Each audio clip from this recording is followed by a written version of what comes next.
जय भीम। नमस्कार साथियों। साथियों, बहन जी द्वारा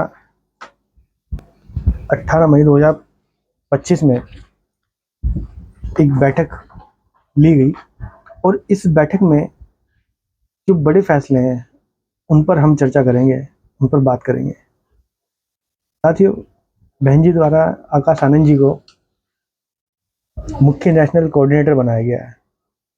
उनको दोबारा बहुजन समाज पार्टी में बड़ी जिम्मेदारी मिली है। साथियों, ये जो जिम्मेदारी है, बहन जी द्वारा जो आकाश आनंद जी को ये जिम्मेदारी, बड़ी जिम्मेदारी दी गई है, ये इस ओर इशारा कर रही है कि 2027 के जो चुनाव होने वाले हैं उसमें बहुजन समाज पार्टी अपना संगठन और अपनी जो तैयारियां हैं उनको मजबूत करना चाहती है।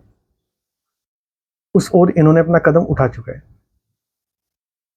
बहुजन समाज पार्टी जिस तरह से बड़े फैसले ले रही है, ये 2027 में कुछ बड़ा करने की ओर इशारा कर रहा है।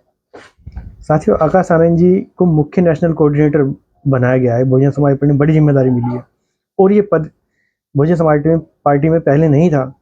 इस पद को आकाश आनंद जी के लिए बनाया गया है। और साथियों, जैसे ही बहुजन समाज पार्टी में आकाश आनंद जी को बड़ी जिम्मेदारी मिली तो इसका जो प्रभाव है वो दूसरी पार्टियों पर भी देखने को मिला। यानी कि दूसरी पार्टी भी अब सतर्क हो गई हैं आकाश आनंद जी के पार्टी में बड़ी जिम्मेदारी मिलने से। और हलचल सभा के खेमे में भी होने लगी है। अखिलेश यादव जी भी अब देख रहे हैं कि आकाश आनंद जी को बड़ी जिम्मेदारी मिली है, उनको भी अब डर सताने लगा है। और डर सताने लगा है राहुल गांधी जी को भी। कांग्रेस के अपने आप को युवा बताते हैं। आकाश आनंद जी ने कहा था, अगर ये 35-40 साल के अपने आप को युवा कहते तो मैं क्या हूं, ये उन्होंने सवाल किया था। तो साथियों, जो अपने आप को ये युवा बता रहे हैं, तो एक युवा आकाश आनंद जी जो युवा हैं, 28-29 साल के युवा हैं, तो युवा नेतृत्व तो बहुजन समाज पार्टी के पास अब मिल चुका है। युवाओं में बड़ी खुशी की लहर देखने को मिल रही है और युवा अब आकाश आनंद जी के साथ जुड़ने लगा है। साथियों, सोशल मीडिया पर तमाम ये चीज़ें देखने को मिल रही हैं कि किस तरह से अब युवा उत्साहित हो गया है और जो संगठन में अब जो तेजी देखने को मिलेगी, इसका प्रभाव तो पड़ेगा और बहुजन समाज पार्टी संगठन लेवल को अब दोबारा मजबूती की ओर लेकर चलेगी। साथियों, आकाश आनंद जी को मुख्य नेशनल कोऑर्डिनेटर बनाया है और बड़ी जिम्मेदारी आकाश आनंद जी को मिली है। 2027 का जो चुनाव है आकाश आनंद जी के लिए एक बड़ी परीक्षा होगा और उनके लिए भी चुनौती होगी कि इस परीक्षा में बेहतर करने की उनके उनके साथ भी एक बड़ी चुनौती होगी। साथियों, आकाश आनंद जी पढ़े लिखे हैं, विदेश से पढ़कर आए हैं और अच्छी उनकी सूझबूझ है। सूझबूझ के साथ वो अपनी स्पीच भी करते हैं और युवाओं को अच्छी तरह प्रभावित भी करते हैं। और पॉजिटिविटी जो उनकी तरफ से देखने को मिलती है वो एक पॉजिटिव साइन, अच्छा साइन है बहुजन समाज पार्टी के लिए। साथियों, बहुजन युवा जो है वो अच्छी तरह से आकाश आनंद जी के साथ कनेक्ट करता है और वही चीज़ें अब आगे देखने को मिलेंगी। साथियों, जब बहन जी ने आकाश आनंद जी को पार्टी से निष्कासित किया तो सोशल मीडिया पर तमाम ऐसी खबरें चलाई गई, मतलब तमाम ऐसी खबरें चलाई गई कि आकाश आनंद जी तो किसी दूसरे पार्टी में जा सकते हैं या वो कुछ अलग संगठन बना रहे हैं। लेकिन साथियों, आकाश आनंद जी ने बहन जी से बार बार माफ़ी मांगने का प्रयास किया और जब बहन जी तक उनकी ये बात पहुंची तो बहन जी ने उनको माफ़ किया, क्योंकि इस तरह की कुछ चीज़ें होती रहती हैं और पार्टी को, संगठन को आगे बढ़ाने के लिए कुछ कुछ शर्तों के साथ कुछ शर्तों के साथ बहन जी ने फिर उनको दोबारा ज्वाइनिंग कराई, ताकि इस तरह की कोई चीज़ें फिर दोबारा ना हो। और साथियों, जिस तरह की खबरें आकाश आनंद जी के लिए चलाई गई थी कि वो किसी दूसरे संगठन में जा सकते हैं या कुछ अलग अपनी पार्टी बना सकते हैं, आकाश आनंद जी की जो बहुजन समाज पार्टी के प्रति जो उनकी निष्ठा है, उनका जो प्रेम है, ये साफ दर्शाता है कि वो किसी भी पार्टी में नहीं गए, किसी उन्होंने कोई अलग से अपना कोई संगठन नहीं बनाया। उन्होंने बहन जी से लगातार प्रयास किए कि वो अपनी माफ़ी मांग सके और पार्टी में दोबारा आ सकते हैं, दोबारा इस मिशन मूवमेंट को आगे बढ़ा सकें। उनके मन में दिल से ही इच्छा थी कि पार्टी से जुड़कर इस मिशन मूवमेंट को आगे बढ़ा सके। तो साथियों, यही यही बात है जो बहन जी को उनकी अच्छी लगी और उनको दोबारा फिर पार्टी में दोबारा संगठन में बड़ी जिम्मेदारी दी गई है। तो ये इस बात को साबित करता है कि आकाश आनंद जी पार्टी के प्रति, संगठन के प्रति निष्ठावान है, और जिससे मिशन मूवमेंट को आगे बढ़ाने में सहयोग मिलेगा।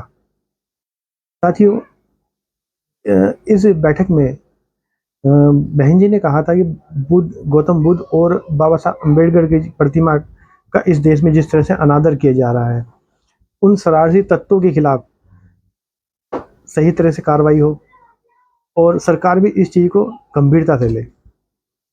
साथियों, ग्वालियर कोर्ट में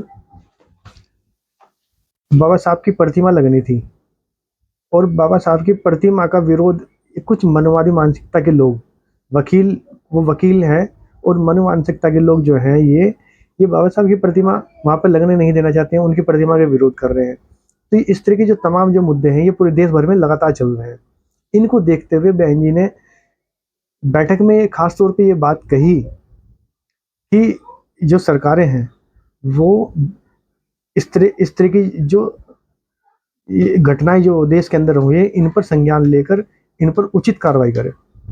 ये बात बहन जी ने स्पेशली कही है, और ये बात बिल्कुल सही है कि देश के अंदर इस तरह की जो घटनाएं बहुत ज़्यादा बढ़ी हैं, ये कम नहीं हुई हैं।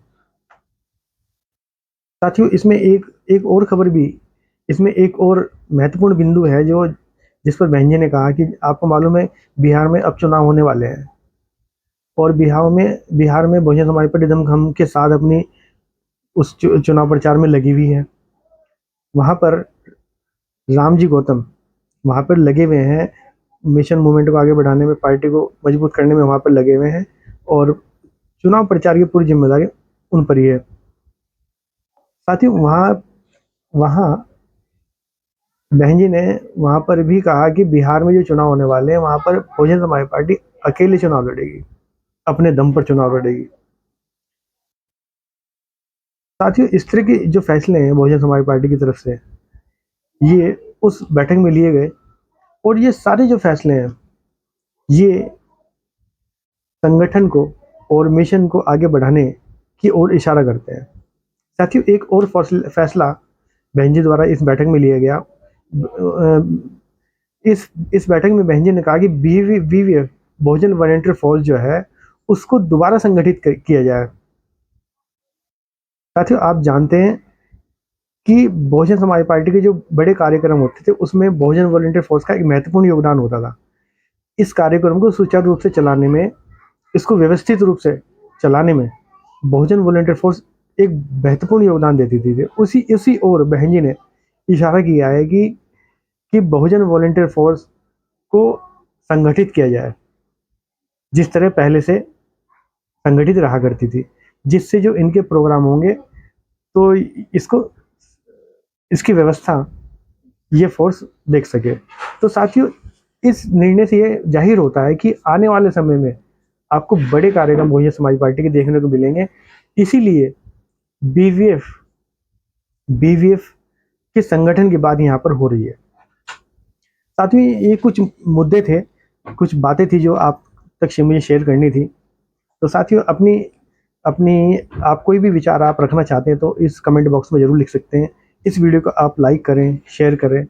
जय भीम, जय भारत, नमस्कार।